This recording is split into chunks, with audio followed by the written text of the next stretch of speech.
We're going to get these boxes out the way to reduce clutter in here, and we can chit chat. It's been a while.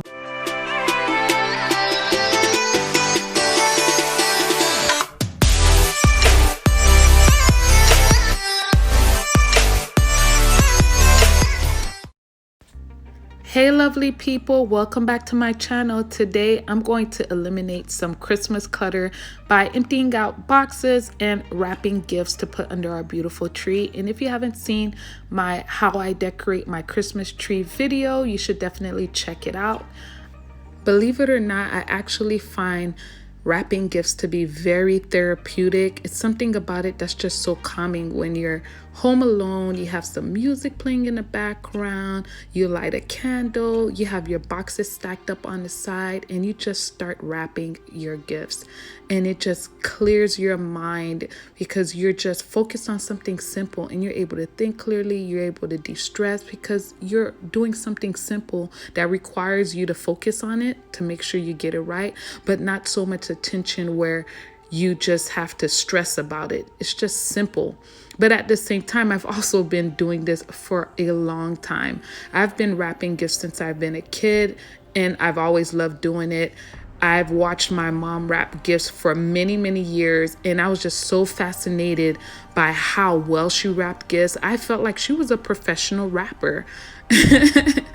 And I just watched her over the years how she did it, and I basically learned just from watching her doing it. And then when it was time for me to start wrapping gifts, I just mimicked everything she did. And I always had people tell me, oh my gosh, you wrapped your box so nice. And yeah, so that's where I got the habit. I found enjoyment in doing it, making it perfect and trying to make sure all the edges were creased perfectly, cutting it out. It's just the whole process is just calming to me.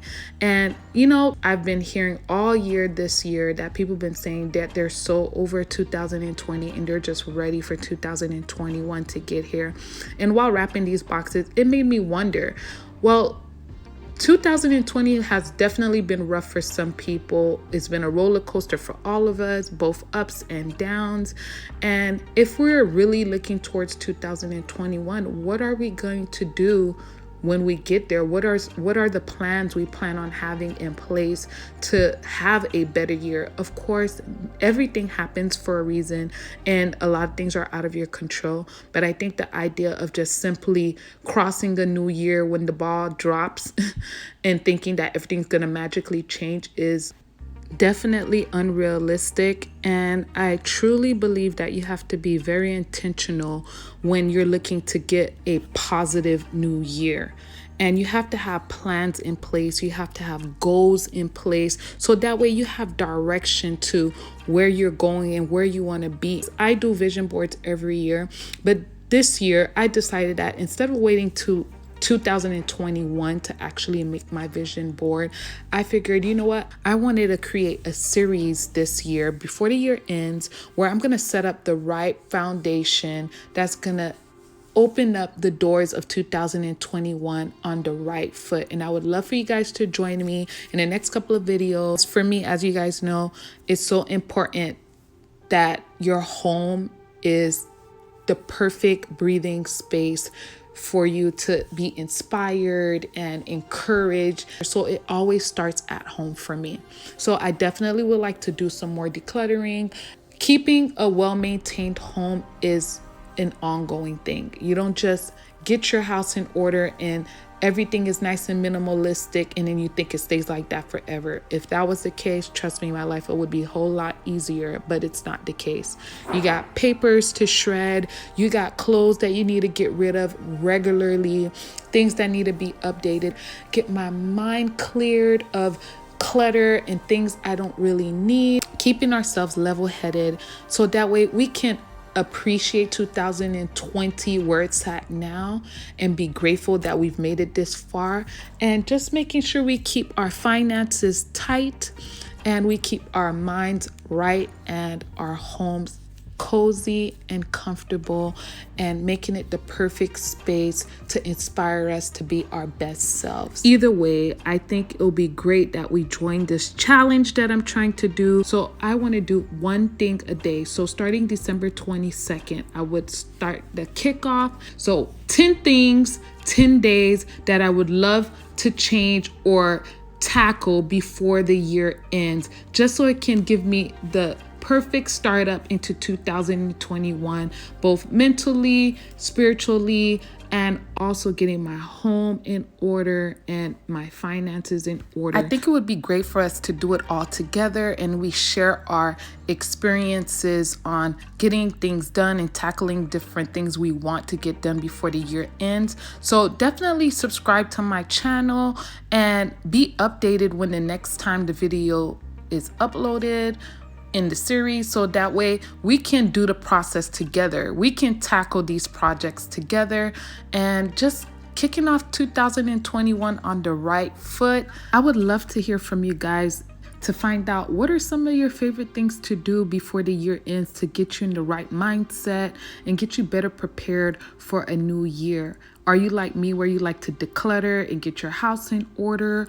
Or are you the type that like to party it up to the last moment? Because hey, it's YOLO, right? You never know when you're gonna go out, so you got to go out with a bang. Days in the new year is memorable.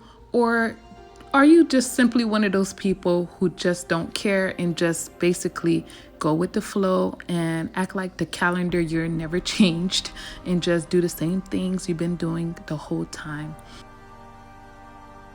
Be sure to leave your ideas, your thoughts, and your comments in the comment section. Hey, you never know. There might be some great ideas out there that I may want to consider doing before the year ends. So definitely leave your comments and share. And that way we can all do this together. As you can see, I managed to get several boxes out the way. Guys, this is so simple to do. Once you get the hang of it, you'll find it therapeutic and relaxing as well if you're in the right environment to do so. But yeah, you'll see that it's simple. You roll out the paper, put your gift on there upside down, so that way when they open the gift, your bowl and your little details will be at the top of the box. You cut out the shape of the box that you're about to wrap, and I always leave a little slack, fold it inward so I can give it a nice crisp corner. I avoid leaving raggedy edges. I like it to be crisp and clean. Then put a little tape. Usually some people just put one, but I like to put 3, one in the middle and one on each end, and then I fold down the sides, but most of the times it's just a little too long, so I'll make sure I make my creases where I need to make it, then cut it down as you'll see here. And of course, remember, fold it in because we want perfect edges. Raggedy edges are not allowed when you're wrapping a gift, at least not in my opinion. And from there, you're ready to go. Put whatever decorative piece you want in there. Keep it simple. You could put a bow. I'm making a simple bow here, very simple. The key to making a bow is using a wired ribbon. If you use a wire ribbon, you really can't go wrong. It's easy to mold, and then throw in a little extra detail and you're ready to go. Thank you guys so much for watching. Like, comment, share, and subscribe.